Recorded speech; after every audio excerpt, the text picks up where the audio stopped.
Got Nottingham in the room with John. Brilliant. Rebecca, Northants, Bedford. Great stuff. Okay, guys, I'm not going to leave you hanging around anymore. We'll crack on. If you don't know who I am, my name's Chris. I'm the co-founder of UK Homes Network. We'll get into a bit of housekeeping before we get fully underway with the session. How can I build my property network? So, as I said, the chat's open. It's there for you guys to use the network. Obviously, if you've got any questions while we're doing the webinar, please fill up the chat with all your questions, and I'll get around to them as soon as we get a break, or I'll just run through all of them at the end. And of course, it'll be a great opportunity for you guys to network after. We'll get on to what UK Homes Network is all about shortly.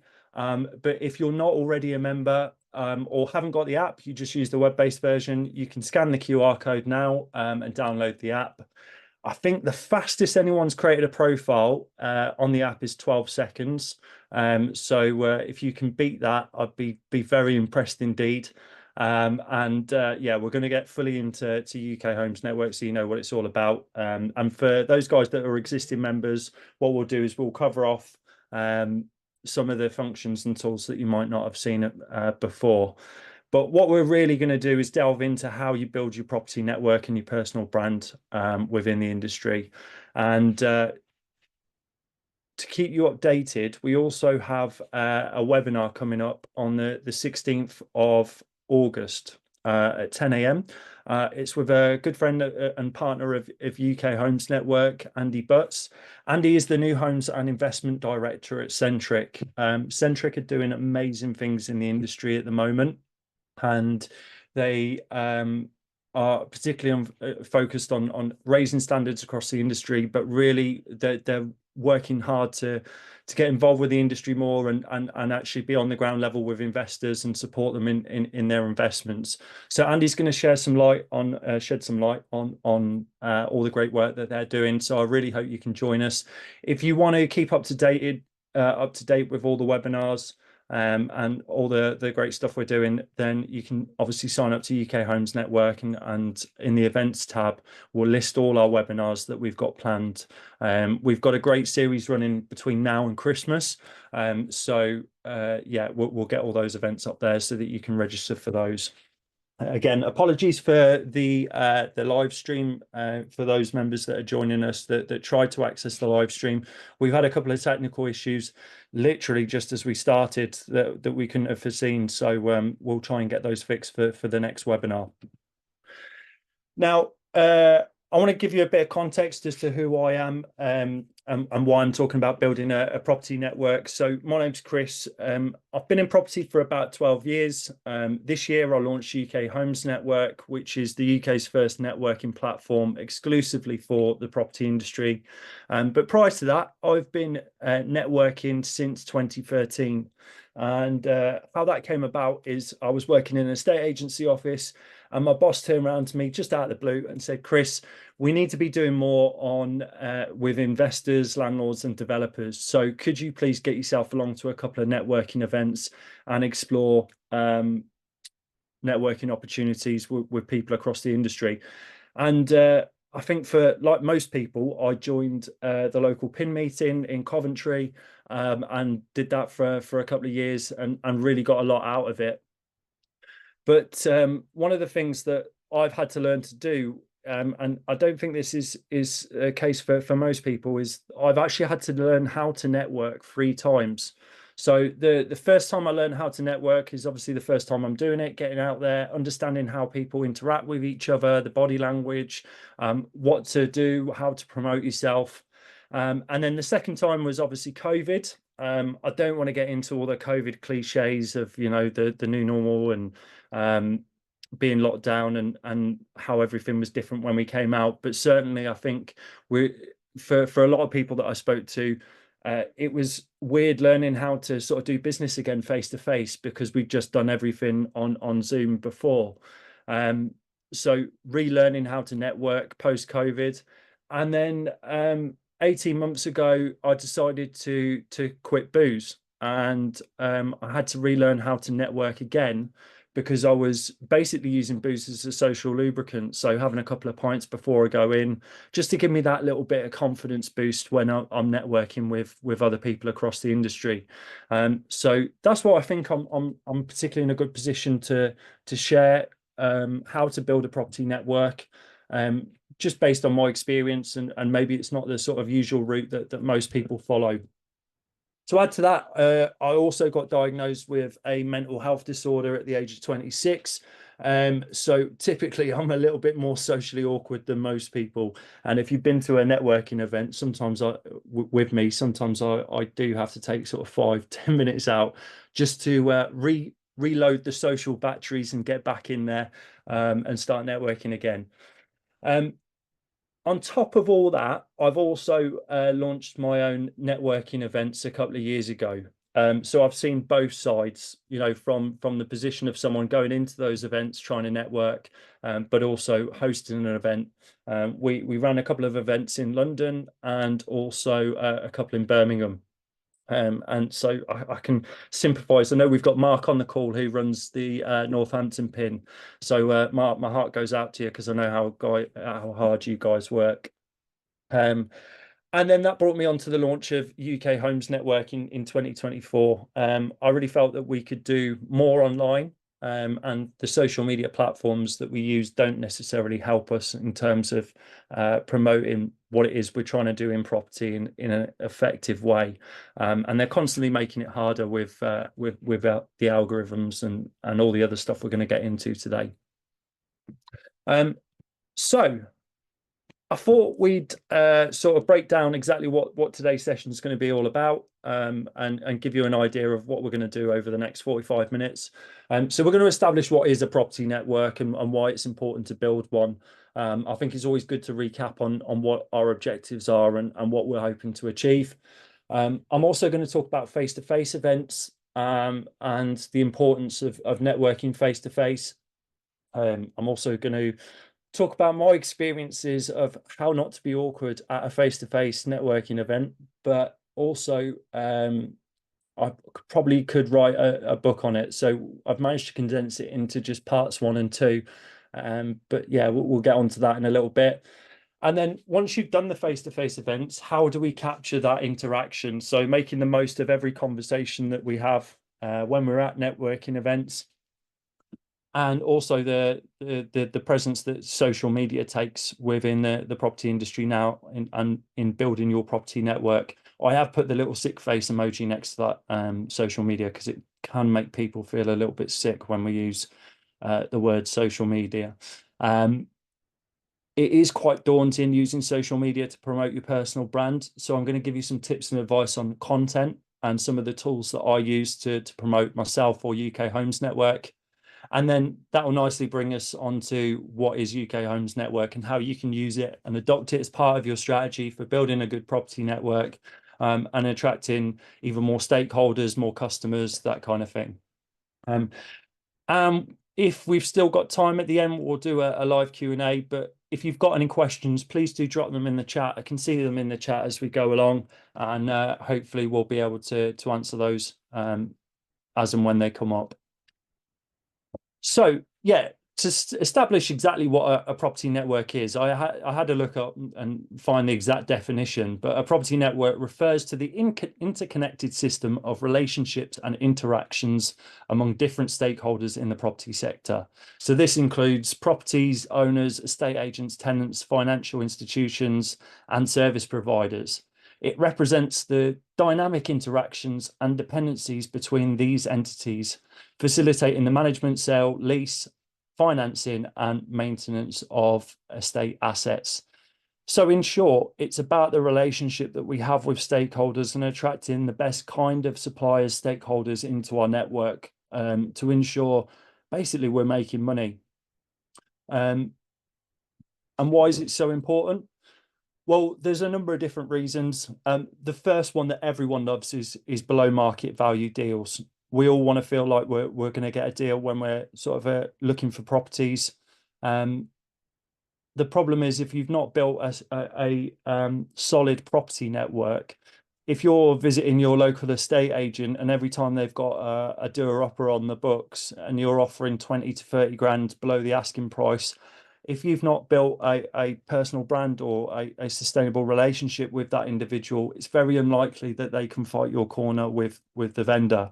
So building a property network or a personal brand is really important to ensure that we're getting people on side so that when we do decide to put in a cheeky offer, it's got more chance of being delivered. It's no secret as well that there's massive labour shortages around the country at the moment, particularly where developers are concerned and getting contractors on site. So by developing your personal brand and also a decent property network, you can ensure that you've got contractors there that want to work with you, and you can rely on them to go out and do the jobs. And this is the same for supplier pricing as well. If you've got great relationships with your suppliers, that can massively affect the sort of deals you get on pricing, not just on building products, but also, whether it's you're looking at software, that kind of thing. Developing that relationship goes a long way to keeping your costs down. The pretty obvious one is deal finding. So being made aware of different deals that are available either off market or on the market. If you've got good relationships with property deal sources, estate agents, or even other developers, it's a great opportunity to keep your flow of projects coming in. One thing we don't necessarily talk about when we're building a property network is advice and knowledge sharing. I think it's really important that as we build our property networks, that we're connecting with good people that maybe even know more than us in terms of what's going on in the market. We're constantly being bombarded with red tape issues, changes in planning, and by having a good solid property network, we can keep up to date with all the different changes in legislation, so that when something does happen, there's people around us that know the strategies that can help us overcome those. And I may have mentioned as well, obviously deal finding, but joint ventures is also another crucial one, particularly if you've got a project that you're not looking to put all the money in on. Having a good property network will ensure that you can rely on other people to come in on a project with you. It's all about building trust and ensuring that those individuals are part of your property network long term, and that you trust to go in on a venture with them. And then lastly is accountability. So this is a subject that I think we need to talk more about in the industry, is that if you go on Facebook, there's some Facebook groups out there where there's a lot of bad advice being circulated, and a lot of information that is very questionable. And by having a good property network, it ensures the information, the advice that you're getting, you can be accountable to those individuals. And also, if there's someone not pulling their weight within your property network, there's a level of accountability there to rein them in or to let them go. So I hope that sort of clarifies as to why I think it's really important that we have a property network, and we build those valuable contacts within the network. The first subject we're going to move on to is face-to-face events. Now, there's a number of events that we work with. You've got Mark in the chat who runs PIN Northampton, so I would strongly recommend everyone reach out to his event. It is a fantastic event, but we also work with the Developers Network, Ming, Property Developers Show, MPC, just to name a few. And those events came to me when I first started networking again at the start of the year through recommendation. And I had people within my property network that could recommend good events to attend to promote UK Homes Network at. But if you've not done networking events before and you're just getting out there, you want to build a bit of a personal brand, you can do what I did, which is trial and error. So you can make a list of all the events in your area, and try and attend those as regularly as you can. The only problem with that is it is quite time consuming, and unfortunately, there are a few events that are not particularly good, and there's not a good range of contacts. I've been to a few events where there's been like 90% mortgage advisors in the room, or 90% solicitors in the room. And you know, if you're a developer, that's not the sort of networking opportunities that you want to establish. So you will find some bad events. You will find some incredible events like like Mark at Pin, or Mark at Ming, or Shane and Steve have got the developers network. So yeah, I'd strongly, if you can, reach out for recommendations. I had one of our network members reach out to me last week, and she dropped me a direct message and asked if I knew any good networking events in the Coventry and Warwickshire area. So I actually dropped her a list of ones that I've attended, and that's just a great way of managing your time better, to ensure that you can get out to those networking opportunities that are going to really affect your business. I think it's also important to say that if you are looking to build a property network, you're not going to do it on the first session. You're not going to do it in the first meeting. Once you've found the events that you want to work with, unfortunately, it's a case of consistency, and you've got to attend them on a regular basis. There's events such as Ming, such as TDN, that I've been going to for the last 6 months, and I'm just starting to build business opportunities with the people that I've met there. And if you're showing up week in and week out, you will find that you build trust with those individuals and those people that you meet at the events. So yeah, it is a case of consistency, turning up every month, and making sure that people recognize you. A lot of people feel awkward and a little bit nervous about attending networking events. And I think it's like anything in life, that if you prepare well for it, that can alleviate some of the anxieties about going into networking events. So I just thought I'd share some of the tips that I follow to ensure that I feel as comfortable going into that room as possible. So the first one is physical business cards. I personally think they're essential. If you haven't got a physical business card, invest in them. Do get them. They don't have to be expensive, but it does go a long way. The amount of events that I go to where people swap phone numbers, or they send me their LinkedIn details, is almost 50-50 now. And unfortunately, when you do that, particularly if you've got a lot on, or you're meeting a lot of people at that event, it's very unlikely that you're going to remember that person's name enough to follow up with them in the next days or weeks ahead, particularly if you've got a lot of contacts either on LinkedIn or in your phone book. So physical business cards are essential, because it's a physical representation of yourself and your personal brand. And what I tend to do is I'll take the list home with me, and I'll flick through those business cards the following day. Don't be frightened to write on them either. If you particularly remember something about the interaction or something that they do, please do write on the business cards. One of the other things is leaflets. If you've got leaflets for your business, take them along to you at the next networking event. Sometimes a business card is not enough, particularly if it's a bit more of a developed relationship, and you can actually talk more openly about what the product or services that you offer. A leaflet will be able to give a lot more detail on that, and it's a great way of someone connecting with your business, and actually visiting your website, or lead generating that way. Most networking events are set up the same. I'm sure you'll agree, in terms of when you walk in, the speakers are normally at the back of the room with the roller banners, and then there's some quite big, what I call wedding tables in the room, with tablecloths over them. Always ask the host first, but it's a great idea to ask the host if you can drop a few leaflets on each table. Quite a few networking hosts will say no, but most will say yes. I'm sure if you've ever been to a networking event, if you're trying to keep your attention fixated on a guest speaker for 45 minutes, it can be a little bit difficult, and your mind does tend to wander. One of the first things people do when they're at a networking event is they'll either get their phone out, or they'll look to the table and see what's on the table. And if your leaflet's there, it's a fantastic lead generation opportunity. I've had a number of people who have dropped me a message from finding my leaflet at one of these events. So definitely well worth it. And then lastly is your mindset. How is your mindset going into the room?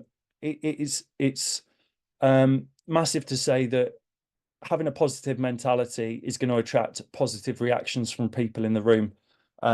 Is it Don't Stop Believing by The Journey? That is the one I tend to blast down the M6 as I'm on my way to either TDN or Ming. I strongly recommend getting a Spotify playlist or something that's going to put you in the right mindset for attending these events. We all live busy, stressful lives, and if that stress is weighing on you when you walk into the room, it's going to be visibly noticeable to everyone else. And you obviously want to show up and give the best version of yourself. So yeah, please do get a playlist, or maybe I should make one and I'll share one with everyone after this. So one of the subjects I feel quite strongly about is how not to be awkward when you're at a networking event. If you've been to a networking event with me, you will see that occasionally I do look a bit awkward in the room, and then I have to follow these steps to bring myself back into the room and get out there and start networking again. And this all really comes down to the preparation, I guess. So if you prepare clear objectives before you go in there, so the people that you want to speak to, exactly what kind of product or service that it is that you're looking to push. You might have quite a wide range, wide product range, or you might have a wide portfolio of investments, but there's one particular strategy that you're looking to focus on. Make sure that that is your focus for the event.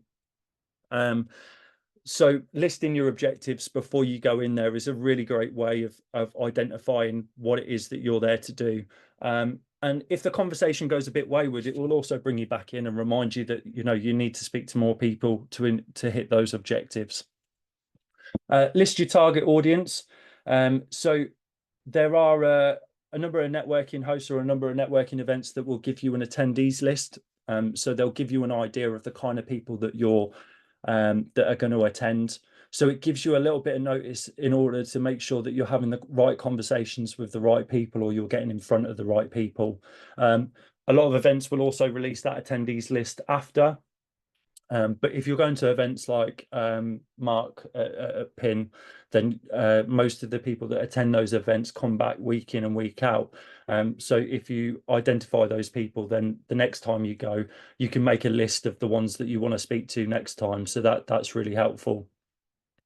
And then one thing that caught me off guard that most people don't know when they first start networking events is that most networking events tend to do a elevator pitch.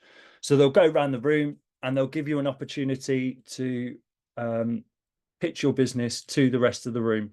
So most events will do it in 20 seconds. But what I'd recommend is doing a 10-second elevator pitch.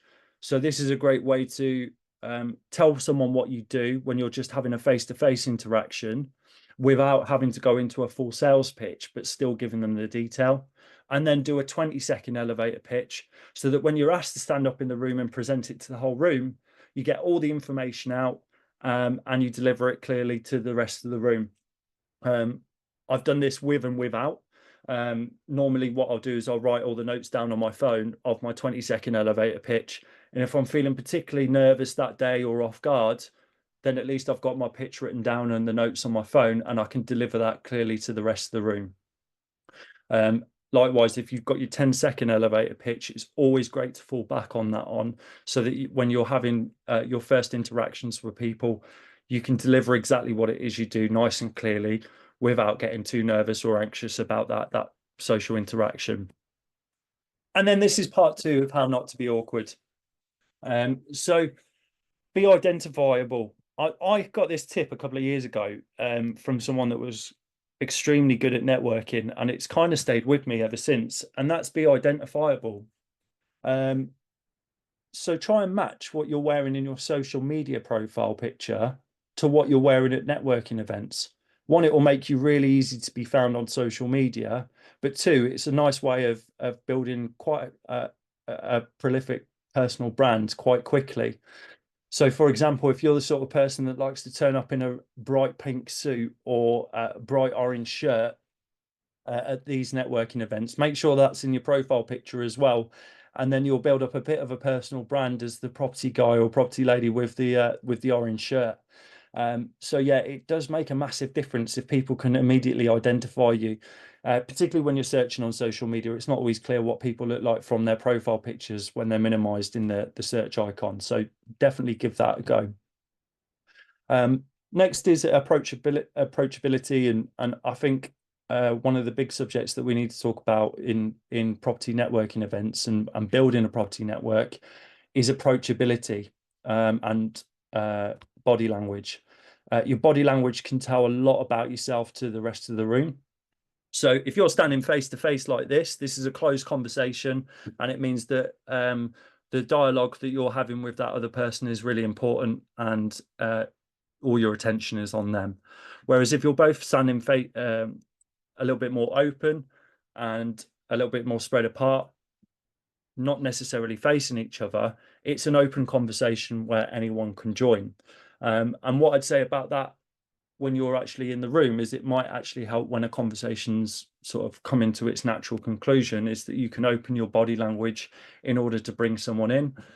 It also means if the person that you're speaking to is maybe not the right sort of person that you want to speak to, you can open your body language to bring someone else in, and that will give you massive kudos, as well as if you could actually introduce that person to someone else.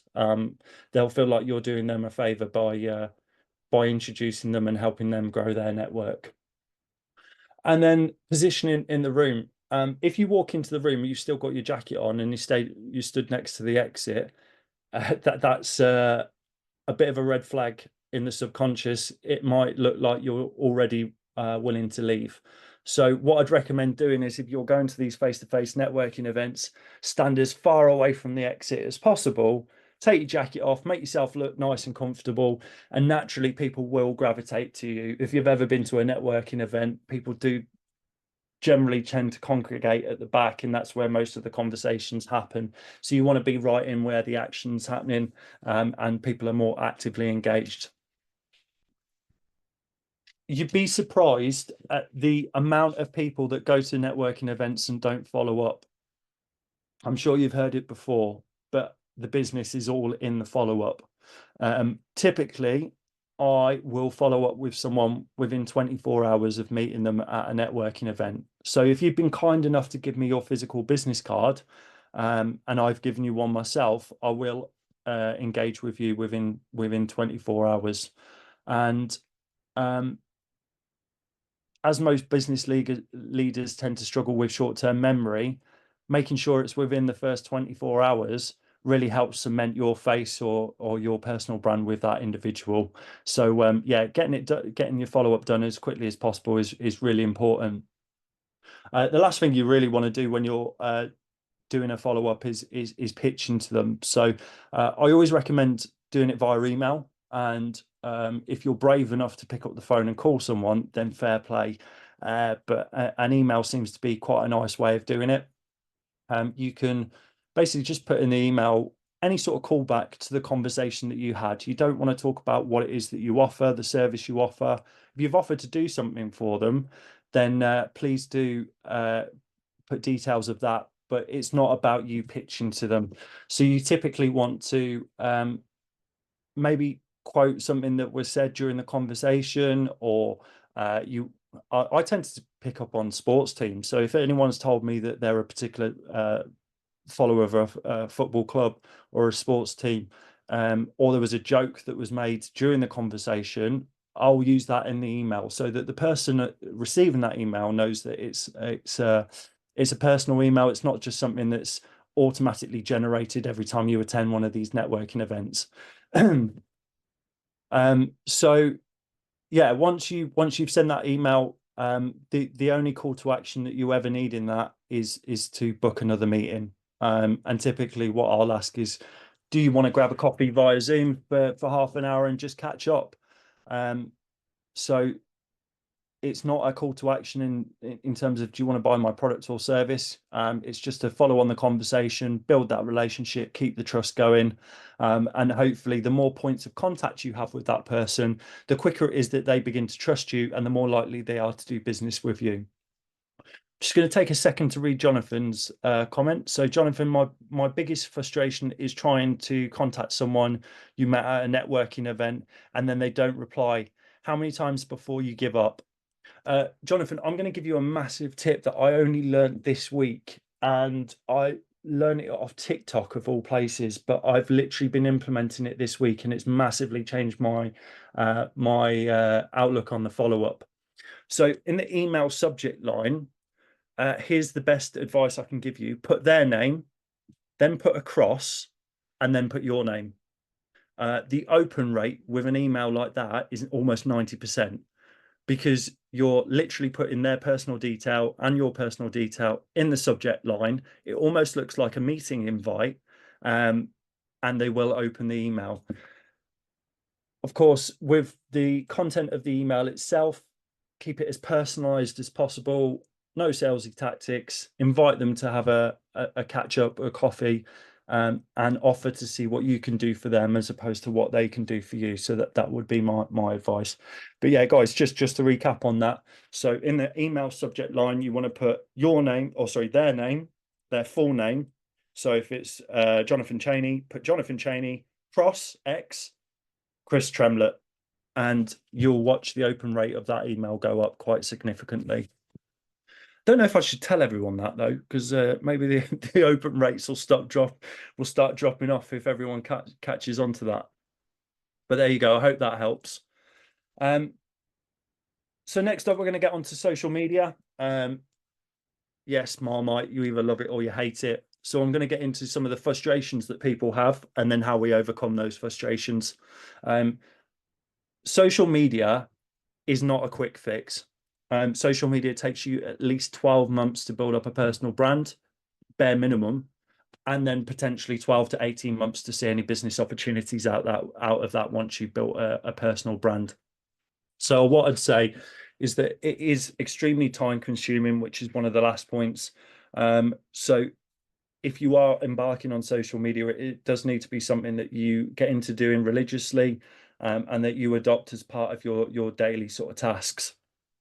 But one of the main concerns is that it's oversaturated, that there's too many people posting on there, and that if you put something out, it's not going to be seen.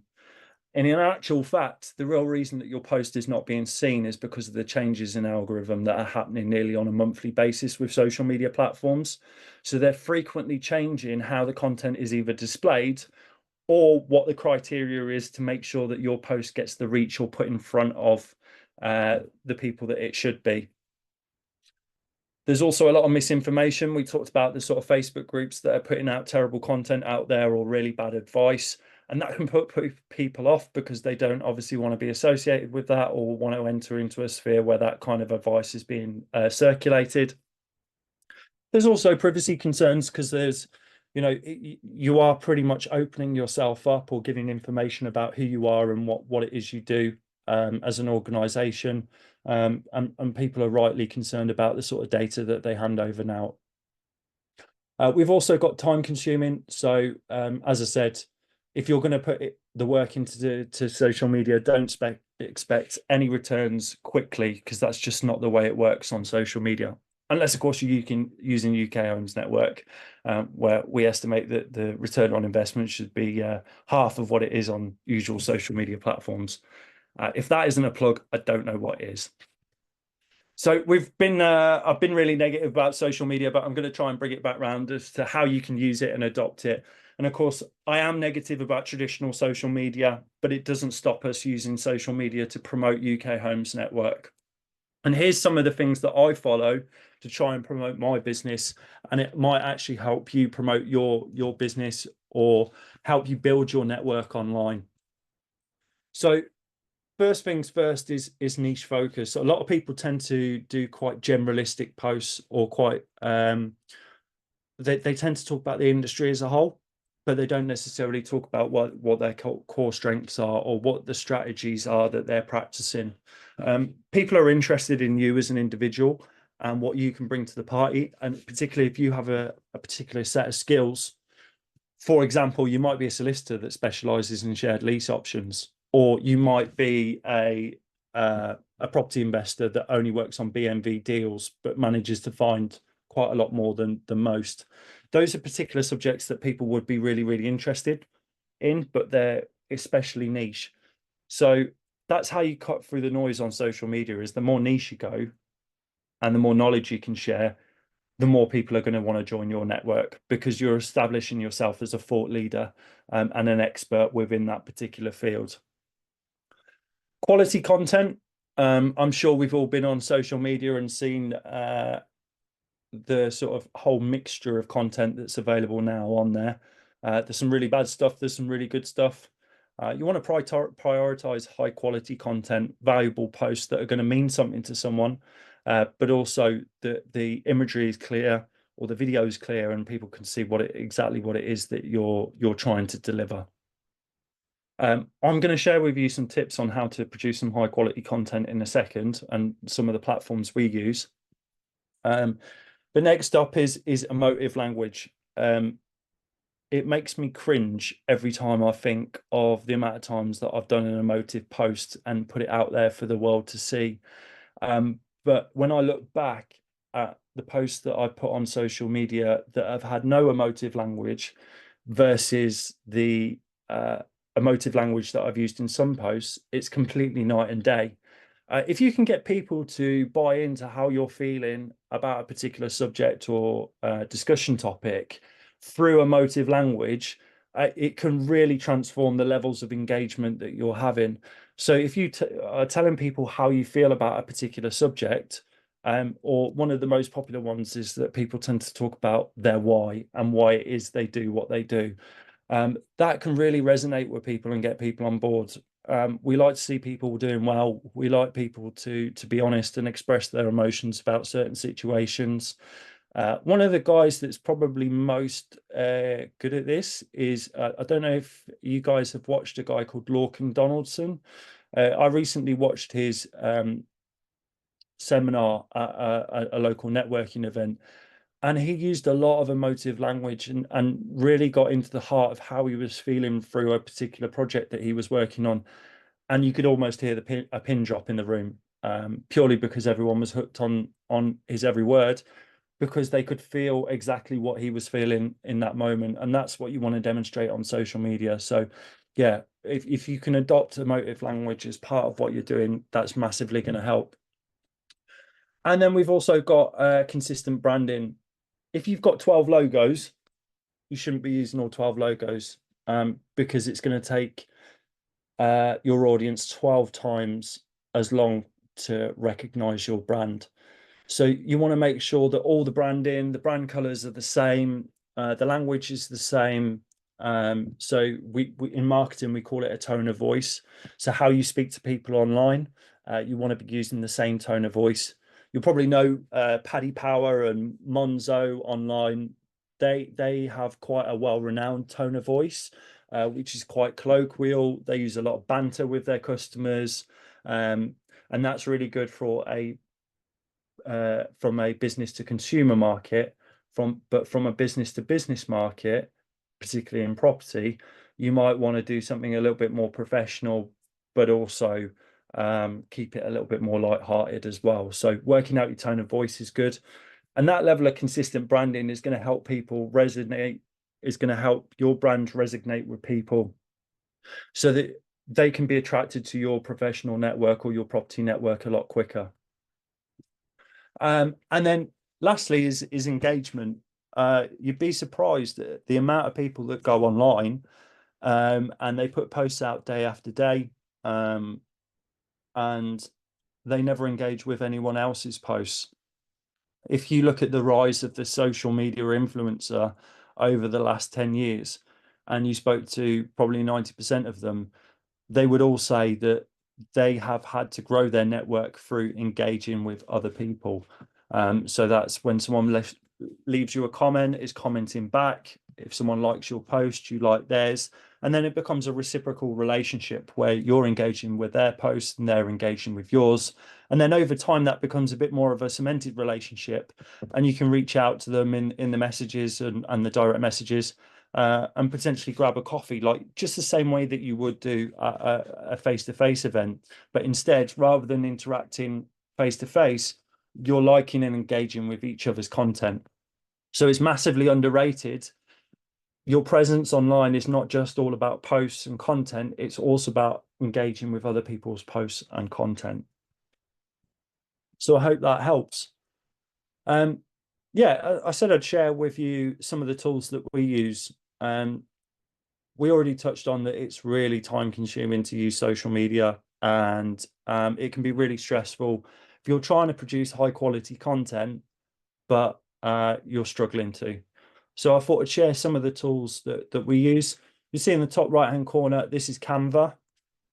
If you have never heard of Canva before, it is basically a graphic designer's worst nightmare, because it is Photoshop for idiots. And I include myself in that idiot category. It is the easiest way to make imagery, videos, all sorts of content in a sort of drag and drop scenario. They do a free license, so you can jump on and use their free license. We're on their premium license, which is amazing. And you can upload your brand kit. So you can upload all your logos, your branding, even the fonts you use, so that when you are creating imagery for social media or for UK Homes Network, you can have everything already set up so that you're using that consistent branding through every post that you put out. So Canva is amazing. So I'd recommend you guys check that out if you haven't. Next up is Trello. So Trello is this one on the bottom right. Trello is just a project management platform where, as you can see, you can list all your tasks and keep up to date with what you're doing. It's really important to keep up to date with social media and what you're putting out, and also what events you're going to and what you've got listed for doing those events. You know, when we talked about planning the event, preparing for who's going to be there, what kind of objectives you want to get out, Trello would be an amazing thing to use for that. And again, it's one of these products that's got a free license, so you don't have to pay a fortune to use it. You can just jump on there and start planning your next events and what you want to do. Thirdly, we have Veed. If you want to get into the realms of video content, it's really, really daunting for most people. So I'd strongly recommend jumping onto Veed.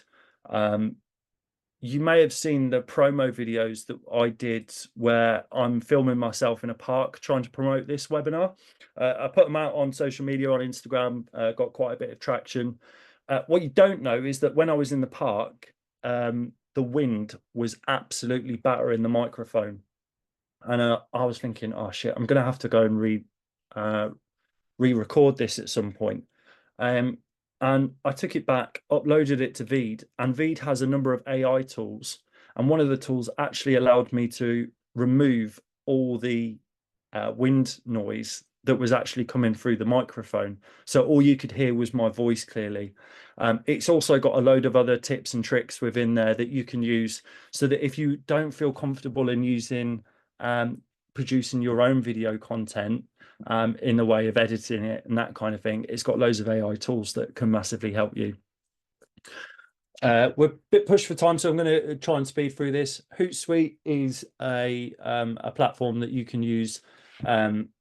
So if time management is not on your side, you can basically put stuff into Hootsuite, connect all your social media accounts, and it will publish one post to all of your social media accounts. So you can create the post in Hootsuite, and then it will distribute it from your accounts from Facebook, LinkedIn, Instagram, all the rest of them.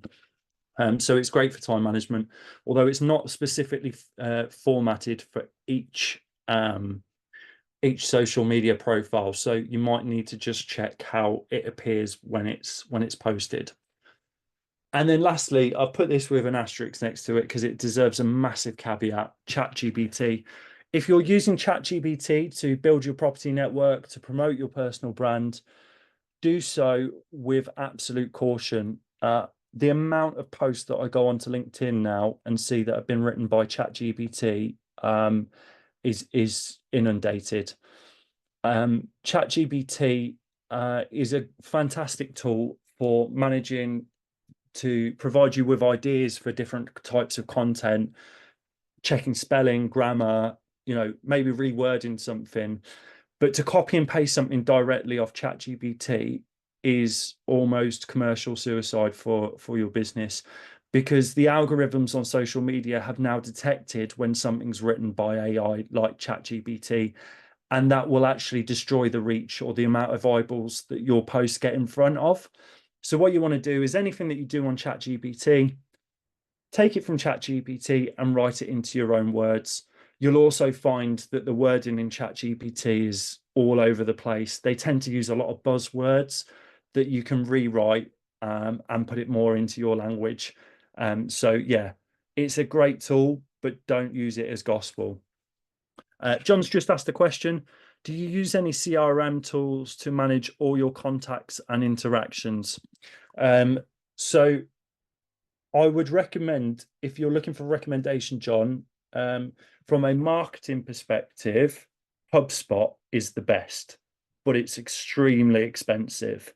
But it will do everything from emails, social media management, landing pages, database management, you name it, it does it, and it's fantastic. If you're a more salesy sort of organization, you will need Salesforce, but Salesforce is almost like a bespoke product. It's tailored to each individual that uses it, so it can take a long time to set up. It's really complicated to use in the first instance, so you will need an external expert to help you set up Salesforce to get the most out of it, basically. So yeah, I'd definitely recommend that. Also, Pipeline Property Pro with Andy Phillips, free chat to find out. Great, thanks, Mark. Yeah, that's great. Cool. So I hope that helps everyone. Just going to click on to the next slide. So now I've slagged off social media for the last 20 minutes. I'm going to give you an alternative, which is UK Homes Network. So UK Homes Network comes from my frustrations with social media and promoting my personal brand and generally trying to network more effectively. We'll never try and compete with face-to-face events, because the interactions and the way that you're able to generate business from face-to-face events is fantastic. But what we wanted to do was give an alternative to social media and promoting your personal brand. So if you've not already signed up to UK Homes Network, I'd strongly recommend it. I'm just going to jump into a quick whistle-stop tour of it so that you can all get set up and maybe touch on some of the things that you guys are not using at the moment. So if you just bear with me a second, I'll share my screen and you'll be able to see that in a second.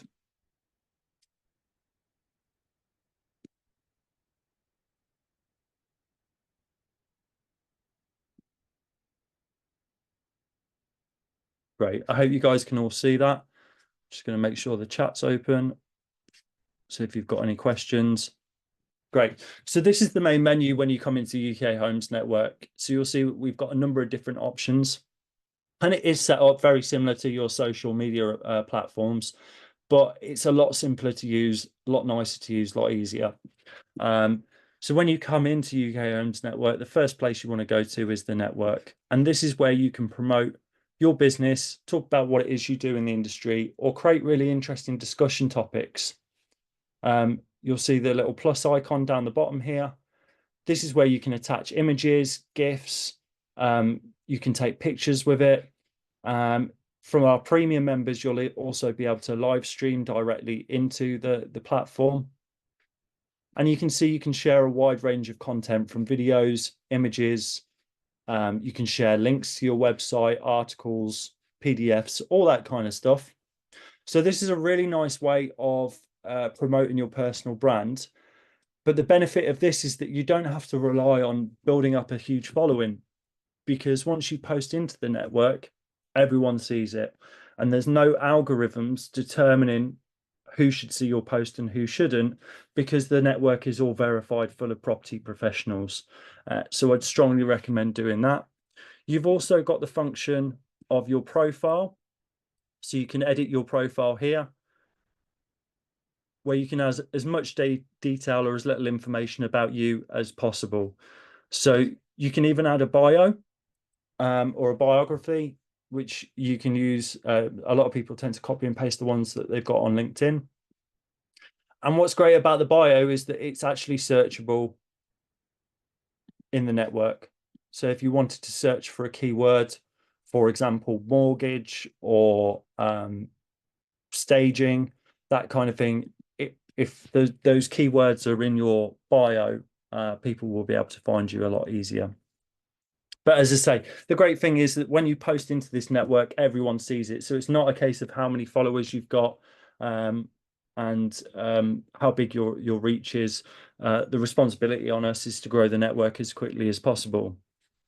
You've also got exciting opportunities like land match and house match and commercial, where if you've got any deals to share, you can post them in there. Or likewise, if you're looking for a specific deal and you want to match with particular agents, sources, or other developers, you can do it all within these groups.